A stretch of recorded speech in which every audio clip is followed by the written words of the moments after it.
बचपन सुनते ही हमारे मन में यह आता है कि किसी बंदर के हाथ से केला छीनकर उसे आईफोन थमा दिया गया हो। मतलब उसके खुशी का चीज ही नहीं। और वो बंदर तो था। मिल जाती थी 1 रुपए में खुशी, वो दोस्त अपना सच्चा था। लौटा दो मेरा कोई बचपन, मैं बंदर ही अच्छा था।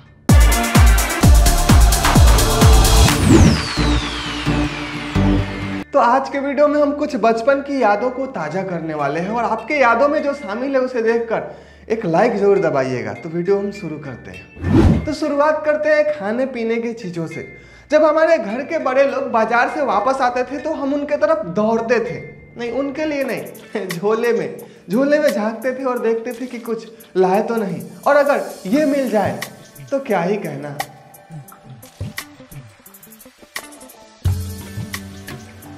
कम पैसे में ज्यादा मजा लेने की भी कला थी हमारे अंदर। ये 1 रुपए में 9 गोटी वाला चॉकलेट लेकर दिन भर खाते थे और जो दोस्त हमें खिलाया करते थे उन्हें हम भी खिलाते थे, इस उम्मीद में कि आगे वो खरीदेगा तो मुझे भी खिलाएगा।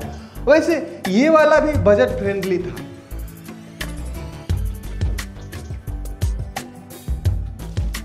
कोको कोला और पेप्सी बड़े लोगों की पहचान थी, लेकिन हमारा कोल्ड ड्रिंक तो वो डमरू वाले चाचा लाया करते थे, 1 रुपए वाला।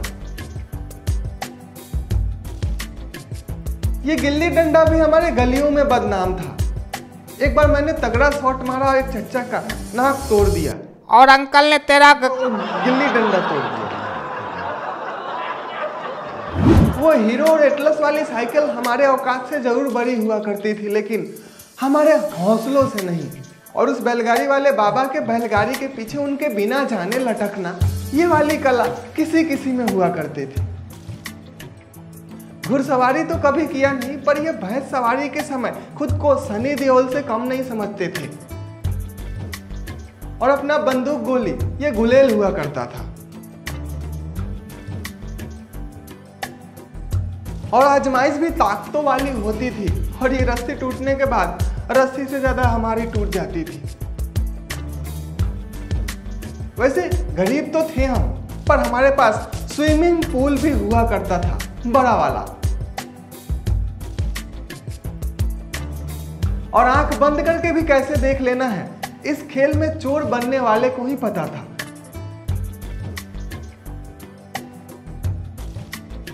और इतना ही नहीं, बचपन में तो हम हेवी ड्राइवर भी हुआ करते थे। हाँ, इसमें कोई पैसेंजर का गारंटी नहीं। वैसे झूला झूलने के लिए हम मेले का इंतजार नहीं किया करते थे, अपना झूला तो ये हुआ करता था।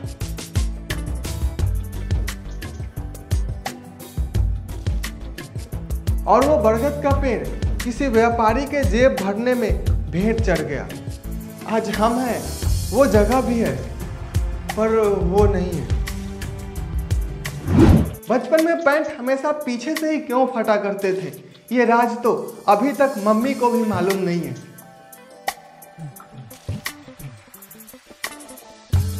और इसमें नंबर खींचते समय खुद को 1 नंबर कैसे लाना है, ये वाला कला उस नंबर खींचने वाले के पास ही था।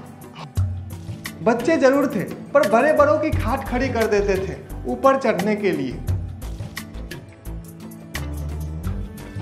हमारे ग्रुप में एक इंजीनियर भी हुआ करता था, नई नई चीजें बनाता था, इजाद करता था, हम सबों को दिखाता था।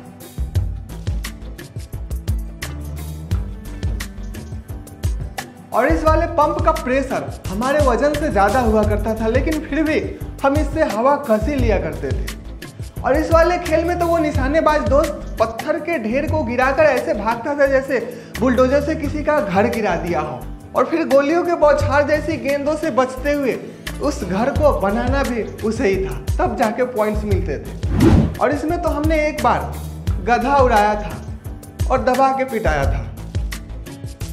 उस समय जिंदगी में मजेदार उलझन बहुत थी, लेकिन ये वाला उलझन कुछ ज्यादा ही अलग था। इसका रील जितना खींचने में मजा आता था, उतना ही इसे सही करने में सजा। और भले ही हमारा फोटो निगेटिव में आया करते थे, लेकिन पॉजिटिविटी भरपूर थी।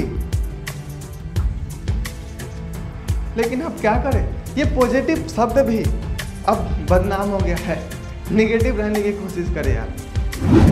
और सच सच बताना आप लोग, इसके लिए कोयला किस किस ने बुझाया है? ये वाली लट्टू भी कमाल हुआ करती थी, लेकिन जिसके पास इसे खरीदने के पैसे नहीं हुआ करते थे, हम तो लकड़ी का बना लिया करते थे, परमानेंट घुमाने वाला। ये वाली टॉर्च भले रोशनी नहीं दिया करती थी, लेकिन दादाजी का फेवरेट था और हम तो इसके बैटरी खत्म होने का इंतजार करते थे ताकि गोबर गैस बनाए। इंजीनियर थे यार। बचपन में हम कलाकार भी हुआ करते थे और इसे कितने बार खरीदवाया जबरदस्ती और बजाने का कोशिश किया, लेकिन एक भी धुन बजा नहीं। लेकिन हाँ, अपने धुन में जरूर बजाते थे इसे। वैसे तो बच्चे थे, सच्चे थे, अच्छे थे, लेकिन कभी कभी राक्षस भी बनने की कोशिश किया करते थे ये वाला दांत लगाकर। लेकिन खुशी उस समय सबसे ज्यादा हुआ करती थी जब पढ़ते वक्त इस लैंप का तेल खत्म होता था। कम से कम यार 5 मिनट का तो ब्रेक मिल ही जाता था तेल भरते भरते।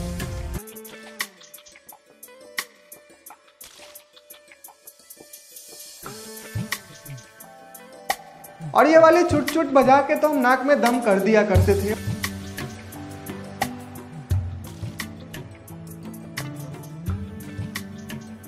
और उस वक्त तक नहीं छोड़ा करते थे इसे, तब तक ये कान के पास रखकर बजाए और सुनाई ना दे तब तक। वैसे लाइटर खराब होने के बाद ये वाला निकलता था अंदर से और इसे दबाकर इससे आग निकाला करते थे।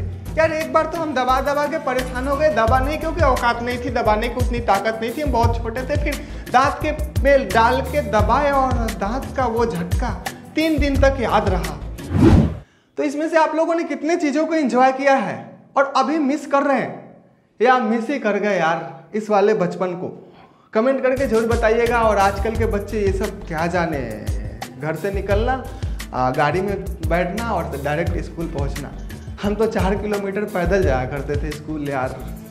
खैर जो भी हो, और हमने शायद बचपन की और भी बहुत सारी चीज़ें मिस कर दी है। और अगर चाहते हैं कि इसका पार्ट 2 भी आए तो इस पर 10,000 लाइक पूरा करिए और पार्ट 2 भी आएगी जल्द ही।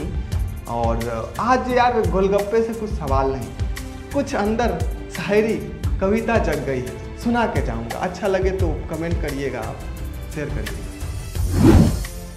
कभी कभी झूठ भी बोल लिया करता था माँ के डांट से बचने को, कि कभी कभी झूठ भी बोल लिया करता था माँ के डांट से बचने को, पर दिल का सच्चा था। मिल जाती थी 1 रुपए में खुशी जब मैं बच्चा था। दिन गया समय गया और चीजें महंगी हो गई और हम भी बड़े हो गए। लाखों खर्चे कर लो, वो नहीं मिलने वाला। वो रामायण का सीरियल नानी दादी की कहानियां कितना अच्छा था रिश्तेदारों के पास भी रिश्ते निभाने के टाइम जब मैं बच्चा था। अब तो यार खुद व्यस्त हैं, दूसरे को क्या बोले। आई थिंक हमने बहुत सारा चीज खो दिया, बेचैनी बढ़ गई। पर कुछ भी हो, कितना भी आप सुविधा में रहे, खुशियां जो होती है ना, वो कीमत और पैसे और समय और इन सब चीज़ों की मोहताज नहीं होती। वो एक अलग ही चीज़ है, अलग ही, मतलब क्या बोले। नहीं, अब तो कहानियाँ भी है, दादी माँ भी हैं, कोई आशीर्वाद दे के चली भी गई, लेकिन वो बच्चे नहीं है सुनने के लिए। पबजी और मोबाइल से फुर्सत मिले तब। खैर जो भी हो, अभी और भी बहुत सारी बचपन की चीज़ें हैं यार। चाहते हैं तो पार्ट 2 भी आएगा। तो बस वीडियो को लाइक करके, चैनल को सब्सक्राइब करके नोटिफिकेशन ऑन करिएगा और अपने बचपन के दोस्तों को जरूर भेजिएगा। तो बस आज के लिए इतना ही। जय हिंद।